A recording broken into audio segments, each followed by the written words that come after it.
Selamat pagi dan salam sejahtera dalam Tuhan kita Yesus Kristus. Haleluya. Bapak Ibu sungguh terhibur pagi ini. Amin. Yesus adalah penghiburan bagi setiap orang yang sungguh-sungguh percaya kepadanya. Kita tahu bahwa Dia ada bersama-sama dengan kita, itu mendatangkan kekuatan yang luar biasa. Mengenal bahwa Yesus mengasihi kita, telah mati untuk memberikan hidup yang kekal bagi kita, telah bangkit untuk akhirnya memerintah atas seluruh alam semesta, memberikan kekuatan yang luar biasa dalam hidup kita. Percayalah bahwa Tuhan sekali-kali tidak pernah meninggalkan kita, bahwa Tuhan sekali-kali tidak pernah membiarkan kita. Amin. Mari saudara, saya akan melanjutkan khotbah saya minggu yang lalu, berkenaan dengan bendahara yang tidak jujur. Mari saat ini kita akan membaca mulai ayat yang ke-10 saja, dari Lukas pasal 16, ayat 10 sampai ayat yang ke-13. Saya rindu kita membaca bersama-sama ayat-ayat ini. Lukas pasal 16, ayat 10 sampai ayat yang ke-13. Kita baca bersama-sama. 2, 3. Barang siapa setia dalam perkara-perkara kecil, ia setia juga dalam perkara-perkara besar. Dan barang siapa tidak benar dalam perkara-perkara kecil, ia tidak benar juga dalam perkara-perkara besar. Jadi jikalau kamu tidak setia dalam hal mamon yang tidak jujur, siapakah yang akan mempercayakan kepadamu harta yang sesungguhnya? Dan jikalau kamu tidak setia dalam harta orang lain, siapakah yang akan menyerahkan hartamu sendiri kepadamu? Seorang hamba tidak dapat mengabdi kepada dua tuan, karena jika demikian ia akan membenci yang seorang dan mengasihi yang lain, atau ia akan setia kepada yang seorang dan tidak mengindahkan yang lain. Kamu tidak dapat mengabdi kepada Allah dan kepada Mamon. Haleluya. Puji Tuhan.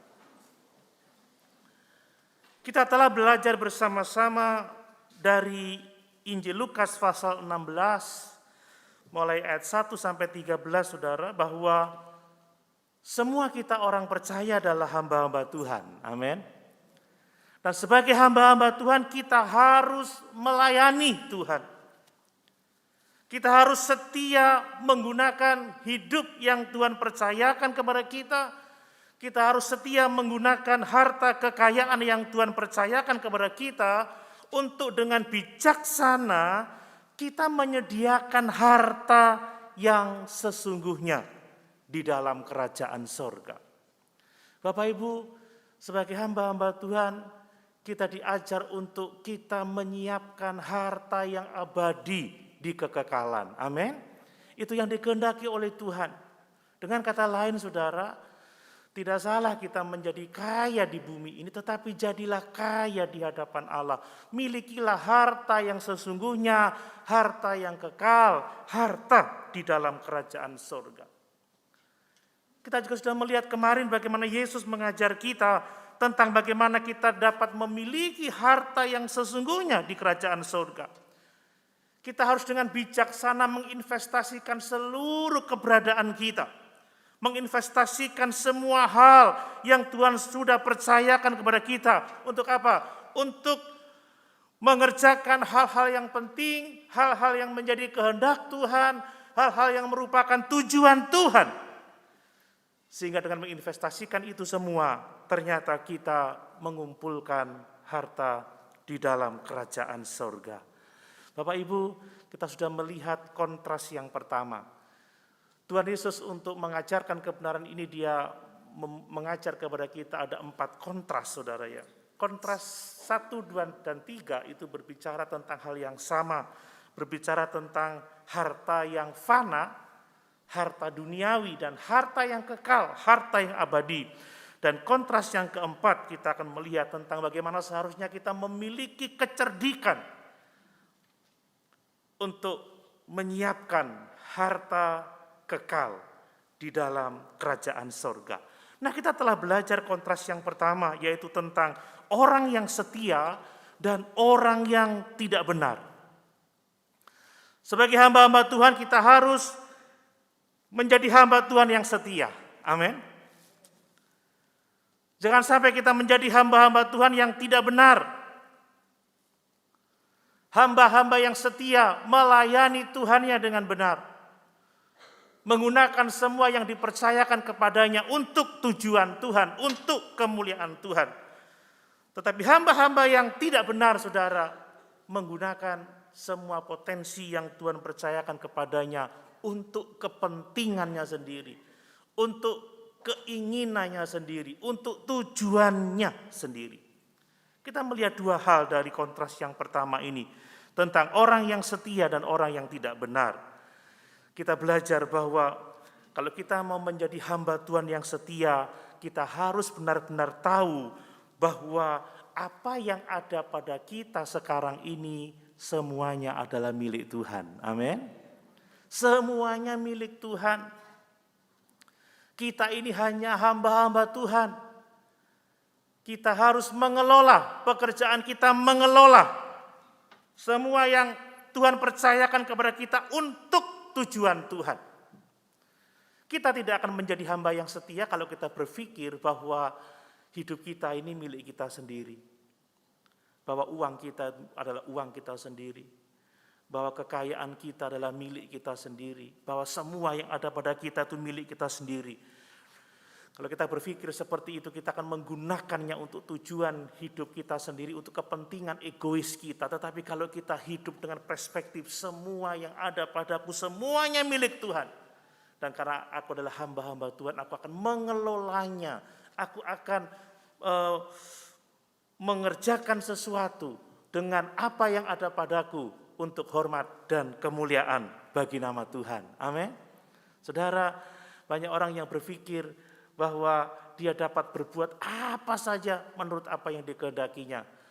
Tetapi kita dibawa kepada hal yang kedua, bahwa sebagai hamba-hamba Tuhan kita harus mempertanggungjawabkan kepada Tuhan tentang apa yang kita lakukan dengan hidup kita dan apa yang kita lakukan dengan apa yang Tuhan sudah percayakan kepada kita.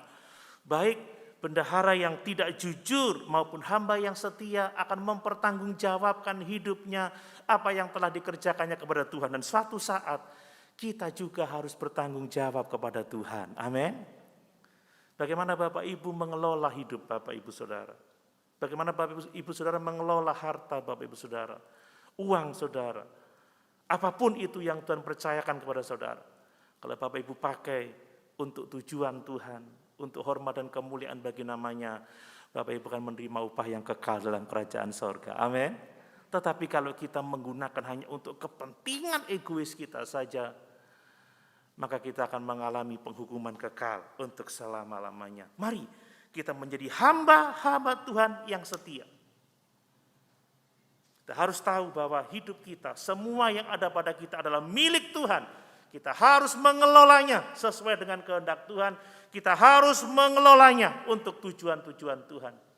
Dan jangan pernah lupa bahwa satu saat kita harus mempertanggungjawabkan seluruh kehidupan kita di hadapan Tuhan. Amin. Saudara, jangan lupa semua orang akan dihakimi untuk memperoleh apa yang pantas dia terima. Penghukuman bagi hamba-hamba yang jahat, tetapi upah kemuliaan bagi hamba-hamba yang setia, yang melayani Tuhan sesuai dengan kehendaknya. Nah, mari kita melihat kontras yang kedua sekarang, saudara. Kontras yang kedua adalah kontras tentang hal-hal yang sifatnya sementara dengan hal-hal yang sifatnya kekal. Ya. Coba perhatikan lagi, saya membaca ayat yang ke-10. Ya. Barang siapa setia dalam perkara-perkara kecil, ia juga setia dalam perkara-perkara besar. Kontras yang pertama adalah perkara-perkara kecil dengan perkara-perkara besar. Kemudian yang berikutnya adalah ayat yang ke-11. Jikalau kamu tidak setia dalam hal mamon yang tidak jujur, siapakah yang akan mempercayakan kepadamu harta yang sesungguhnya? Saudara, di kontras yang kedua adalah tentang mamon yang tidak jujur dengan harta yang sesungguhnya. Kemudian ayat yang ke-12, kontras berikutnya adalah, dan jikalau kamu tidak setia dalam harta orang lain, siapakah yang akan menyerahkan hartamu sendiri kepadamu? Yang berikutnya adalah harta orang lain dikontraskan dengan hartamu sendiri. Ketika kontras ini ada bagian yang kedua, saudara, tentang hal-hal atau harta yang sifatnya sementara dengan harta yang abadi. Perkara-perkara yang kecil dikontraskan dengan perkara-perkara yang besar.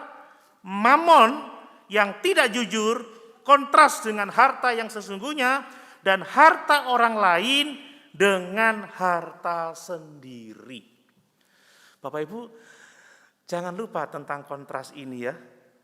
Perkara-perkara kecil dan perkara-perkara yang besar. Ya, mamon yang tidak jujur dengan harta yang sesungguhnya. Ini penting untuk kita pahami. Yang berikutnya, harta orang lain dan hartamu sendiri. Nah, apa yang dimaksud dengan Tuhan dengan kontras-kontras ini? Yang pertama, perhatikan bahwa perkara-perkara kecil itu sama dengan mamon yang tidak jujur. Perkara-perkara kecil, mamon yang tidak jujur itu sama dengan harta orang lain. Semua itu menunjuk kepada apa, saudara? Pada kekayaan dunia. Itu menunjuk kepada uang yang sesungguhnya adalah milik Tuhan. Amin, Bapak Ibu. Bapak Ibu percaya harta dunia milik Tuhan? Uang itu milik Tuhan? Sekalipun di kantong Bapak Ibu, sekalipun di rekening tabungan Bapak Ibu, perkara-perkara kecil, mamon yang tidak jujur, harta orang lain. Jadi semua kekayaan dunia ini adalah harta milik kepunyaan Tuhan. Dialah pencipta alam semesta, Dia yang empunya segala sesuatu. Jadi tanam dalam pikiran kita bahwa harta duniawi itu perkara-perkara kecil. Amin. Harta duniawi itu mamon yang tidak jujur. Bahwa harta duniawi itu harta orang lain, saudara. Itu bukan harta kita, bukan milik kita, tetapi harta orang lain. Siapa yang punya? Tuhan Yesus Kristus. Ini yang tidak boleh kita lupakan. Nah, kelompok yang kedua adalah perkara-perkara besar. Ya. Kemudian harta yang sesungguhnya dan hartamu sendiri.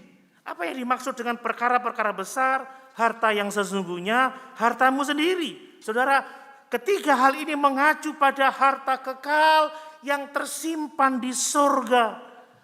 Itulah harta kita, orang-orang percaya. Harta yang aman di surga, harta abadi yang tidak dapat diambil oleh siapapun juga. Ngengat dan karat tidak merusakkannya, pencuri tidak mengambilnya, perampok tidak mengambilnya.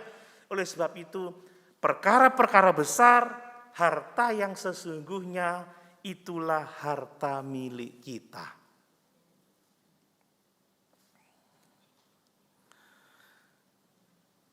Jadi harus kita ingat ya, perkara-perkara kecil itu adalah harta duniawi. Harta duniawi itu adalah mamon yang tidak jujur, saudara. Dan harta duniawi itu bukan milik kita. Harta duniawi itu milik Tuhan. Saya nggak akan bisa bermimpi memiliki mic ini untuk diri saya sendiri. Sekarang saya bisa memakainya, tapi ini milik Tuhan. Nanti saya mati, saya nggak bawa mic ini. Betul Bapak Ibu? Halo? Jam tangan ini perkara-perkara kecil, mamon yang tidak jujur, ini bukan milik saya hanya diberi kepercayaan pakai saja. Nanti saya mati ganti orang lain yang pakai.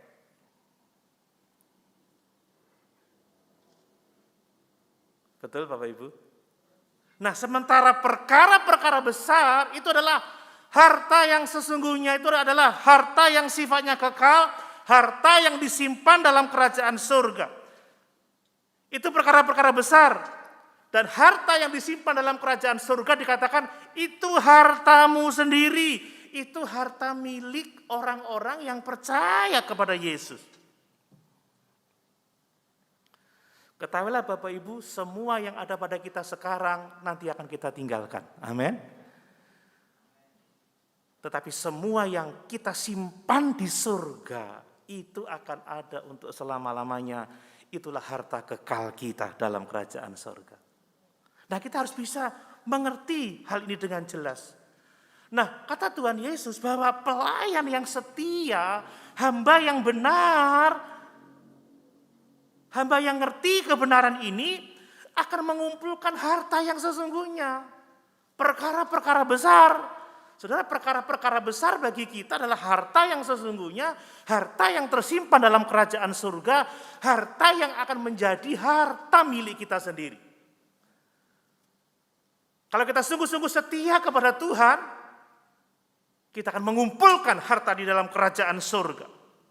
Tetapi hamba-hamba yang tidak benar, saudara, hanya mengumpulkan bagi dirinya sendiri perkara-perkara kecil, mengumpulkan bagi dirinya sendiri mamon yang tidak jujur, mengumpulkan bagi dirinya sendiri harta yang adalah milik orang lain. Saudara, harta duniawi apa yang tidak diambil dari kita saat kita mati?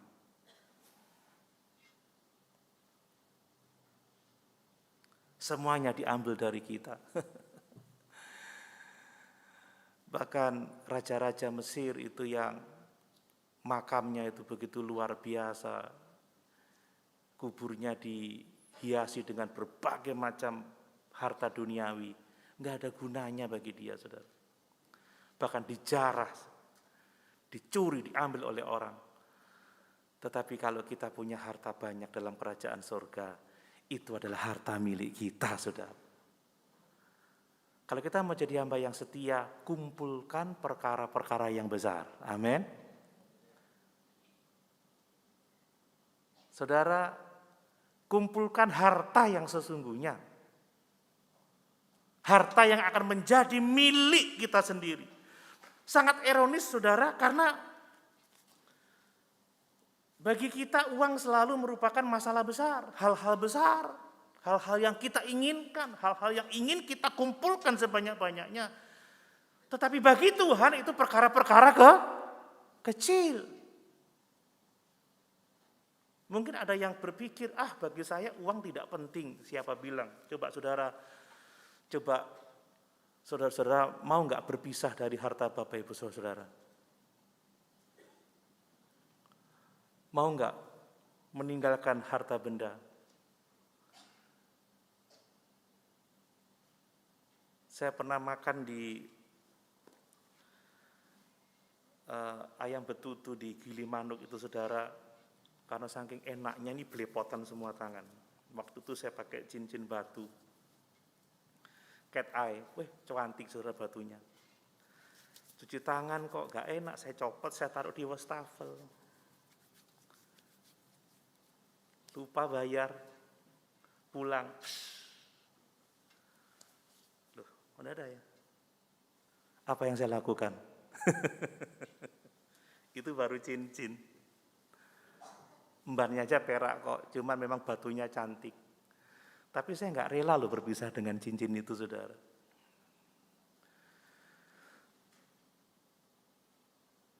Semua kita punya masalah dengan harta benda. Kita berpikir itu hal-hal besar, kita berpikir itu milik kita yang sesungguhnya, Tetapi ironisnya kata Tuhan itu hal-hal kecil, itu mamon yang tidak jujur, itu harta yang akan diambil dari kita. Amin. Amin Bapak Ibu. Saya pernah rapat di Sarangan, ketinggalan sendal jepit baru aja loh, tak kejar saudara sendal jepit saudara. Aduh ketinggalan, balik saudara. Ini kalau kita ngomong uang bukan perkara-perkara besar, kita menipu diri sendiri. Tetapi kita harus mau memiliki pandangan seperti Yesus. Amin saudara. Tuhan itu memandang uang kita sebagai hal-hal yang sangat kecil. Perkara-perkara kecil. Uang itu bagi kita adalah satu batu ujian. Apakah kita akan dapat dipercayakan perkara-perkara yang besar? Kalau kita tidak bisa dipercayakan untuk mengelola perkara-perkara kecil, kita tidak akan dipercayakan harta yang sesungguhnya, perkara-perkara besar. Kalau kita tidak bijaksana dengan harta yang bukan milik kita, bagaimana kita bisa dipercayakan harta milik kita sendiri? Uang dipercayakan kepada kita sebagai batu ujian. Apakah kita bisa menangani harta yang sesungguhnya? Kalau Bapak Ibu dapat mengelola berkat-berkat duniawi sesuai dengan kehendak Tuhan, kalau Bapak Ibu bisa menggunakan harta duniawi yang dipercayakan kepada kita semua untuk melakukan tujuan-tujuan Tuhan, maka kita akan dipercayakan Tuhan harta yang sesungguhnya. Itulah jiwa-jiwa yang diselamatkan oleh karena pelayanan kita. Amin. Itulah kehidupan yang kekal, saudara. Lihat. Paulus berkata di dalam Roma pasal yang ke-10, barang siapa yang berseru kepada nama Tuhan, dia akan diselamatkan. Amin. Tetapi bagaimana orang bisa berseru kepada nama Tuhan kalau tidak ada yang memberitakan siapa Tuhan itu? Bagaimana mereka akan berseru kalau tidak mendengar tentang Tuhan? Bagaimana mendengar tentang Tuhan kalau tidak ada yang memberitakan? Bagaimana ada yang memberitakan kalau tidak ada yang diutus? Bagaimana mengutus kalau kita pelit tidak mau membayar biaya utusan itu?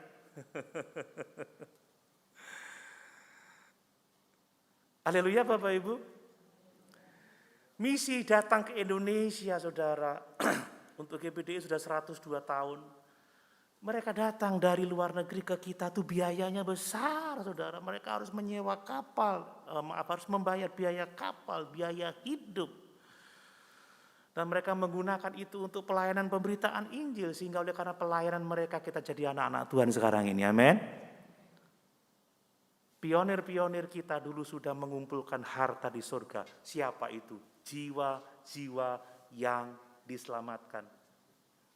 Saudara, kalau kita tidak bisa mengelola berkat-berkat Tuhan untuk dipakai sesuai kehendak Tuhan, untuk dipakai untuk mengerjakan tujuan Tuhan, penyelamatan jiwa-jiwa, kita tidak akan pernah dipercayakan jiwa-jiwa dalam pelayanan kita.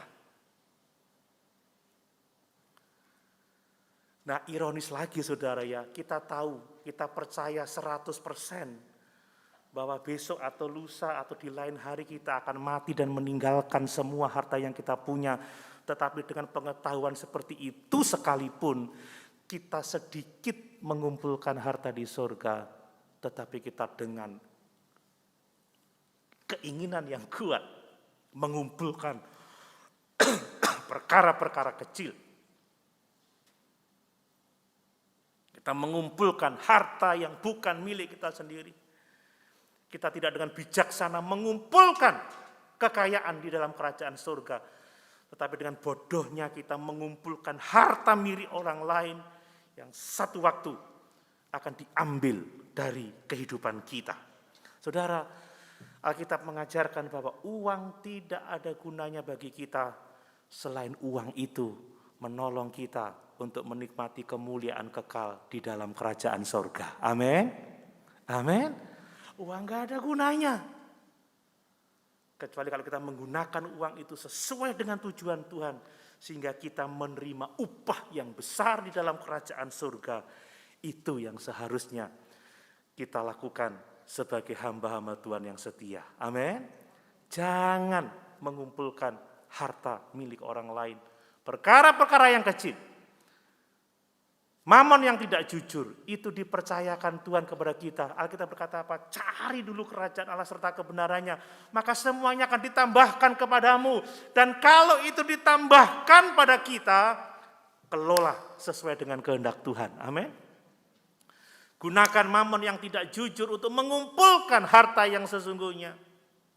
Mari saudara, apakah kita dapat dipercaya soal harta duniawi? Apakah kita memakai untuk pelayanan, untuk menjangkau jiwa-jiwa. Supaya kalau kita dapat menggunakan itu dengan baik, dengan tujuan Tuhan, kita akan dipercayakan hal-hal kekal. Jiwa-jiwa yang diselamatkan, harta kekayaan yang akan bertahan untuk selama-lamanya, harta milik kita sendiri. Nah, kontras yang ketiga itu adalah Tuhan kontras dengan mamon, saudara. Itu ayat yang ke-13. Coba kita baca ayat yang ke-13.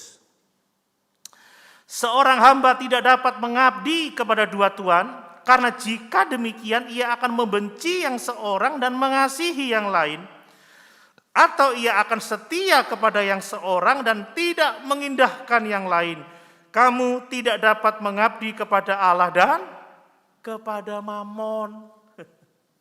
Saudara, Yesus membuat kontras yang ketiga ini, bahwa Tuhan dikontraskan dengan mamon. Maksudnya apa? Pilihlah tuanmu itu siapa. Mau bertuankan mamon atau mau bertuankan Tuhan. Dan seperti itu. Saudara, Tuhan dan mamon ini mengajar kita bahwa kita dapat melayani Tuhan, kita dapat melayani mamon. Tetapi kita tidak dapat melayaninya bersama-sama. Amin. Kita tidak dapat mengabdi kepada kedua-duanya.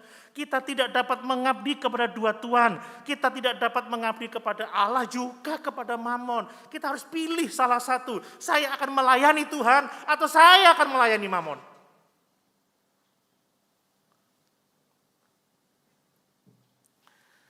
Jadi di sini kita harus membuat keputusan yang sangat penting dalam hidup ini. Dan mari kita semua memutuskan untuk memilih melayani Tuhan. Amin. Mengikut Yesus keputusanku. Mengikut Yesus keputusanku. Bapak Ibu sudah membuat keputusan itu?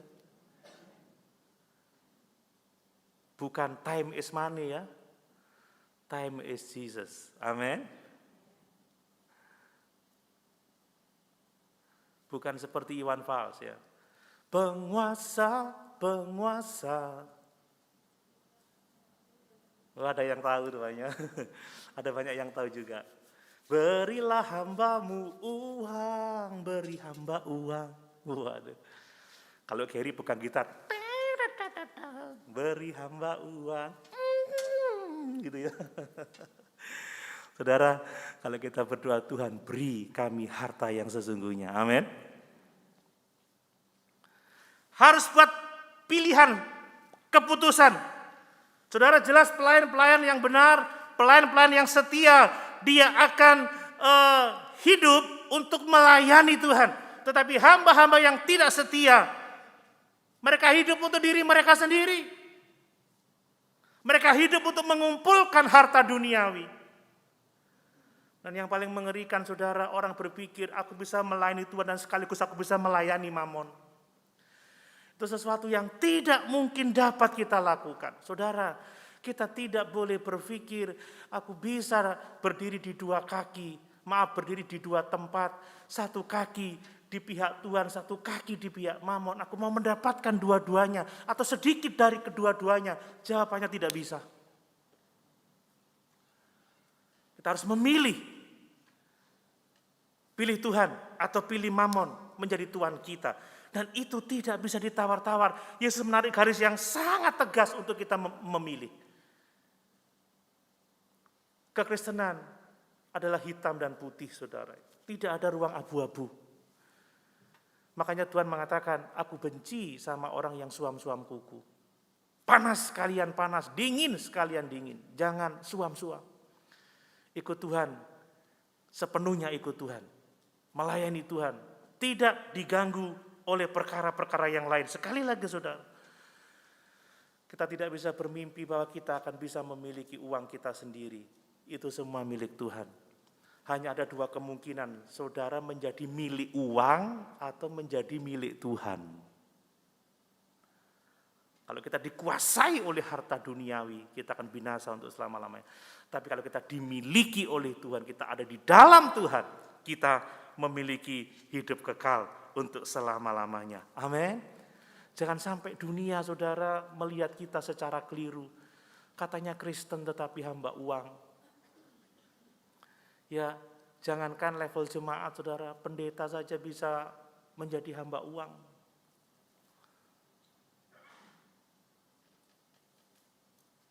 Mari kita memutuskan untuk kita bertuhankan Yesus saja. Amin. Nah, kemudian saudara, yang keempat, kontras yang keempat saudara, ini berbicara tentang hal yang lain, adalah berkenaan dengan soal cerdik ya, atau bodoh. Kontras yang keempat ini mengajar kepada kita untuk dapat menggunakan kesempatan hidup kita saat ini untuk apa? Untuk menyediakan kebutuhan kita di masa yang akan datang. Untuk menyediakan kebutuhan kita di kekekalan yang tidak dapat kita hindari. Bapak Ibu, satu saat yakin saudara kita pasti akan mati.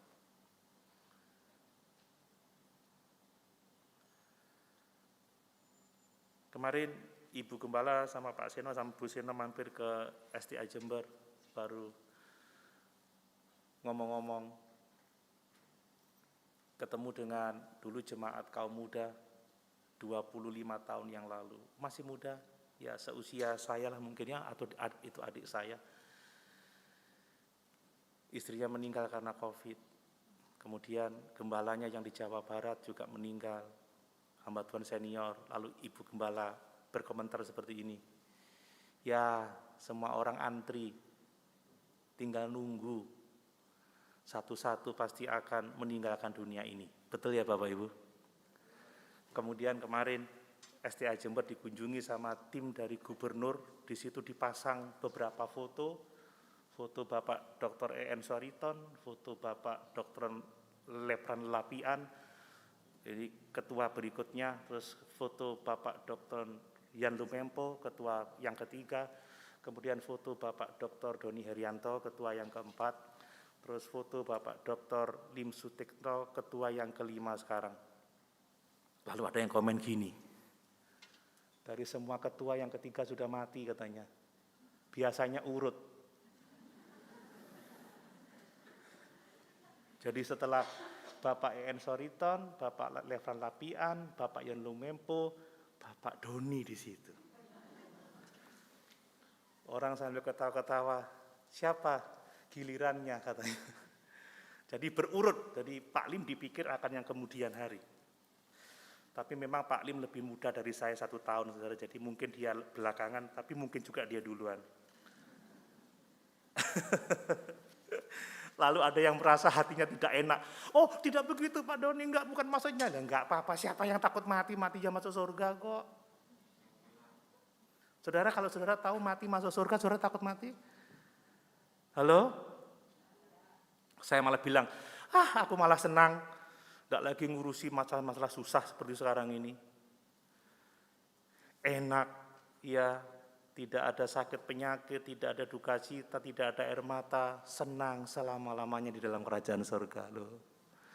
Jadi tidak perlu minta maaf kalau hanya mengatakan setelah Pak Yan Lumempo, Pak Doni. Memang benar seperti itu, tapi kan nggak tahu kapan ya saudara ya. Bisa yang ngomong dulu.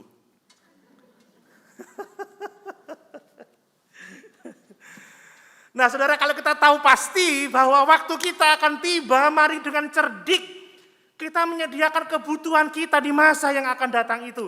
Kebutuhan yang tidak bisa kita hindari. Amin. Saya mau pasti bahwa kalau saya meninggalkan dunia ini, saya akan disambut di kekekalan. Saya mau tahu bahwa ada kemuliaan saya di dalam kerajaan surga. Ada bagian yang Tuhan katakan, sabaslah hei hambaku yang baik dan setia, masuklah dalam kebahagiaan Tuhanmu. Saya mau memiliki mahkota yang ketika saya bertemu dengan Tuhan penyelamat saya, yang dapat saya lepas dan saya lemparkan, saya persembahkan di kaki Tuhan Yesus Kristus. Saya mau memastikan bahwa saya akan menyediakan harta itu. Dan saya tidak mau bahwa itu tidak terjadi dalam hidup saya. Dan saya berharap kita semua juga punya kecerdikan, punya hikmat kebijaksanaan untuk menyiapkan harta yang sesungguhnya di dalam kerajaan surga. Amin. Saudara, pelayan yang tidak benar, pelayan yang yang tidak jujur atau bendahara yang tidak jujur itu dengan benar dia mempersiapkan harta untuk kehidupan di masa depannya. Dia lebih bijak daripada anak-anak terang. Saudara, orang-orang dunia itu lebih pandai untuk mengamankan harta kekayaannya, tetapi kita tidak lebih pandai dalam hal mengamankan kekayaan di dalam kerajaan sorga.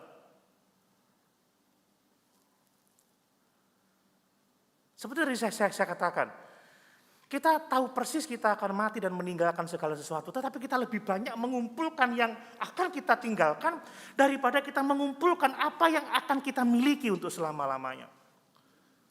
Saudara, Tuhan dengan murah hati memberikan segala sesuatu untuk kita nikmati. Amin. Bukan hanya untuk kebutuhan pokok, bukan saudara.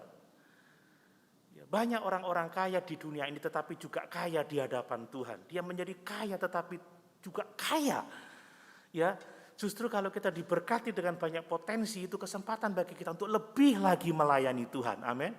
Makanya ada istilah diberkati untuk memberkati. Ini orang-orang yang tahu mengumpulkan harta di dalam kerajaan surga. Apakah salah saya pakai jas?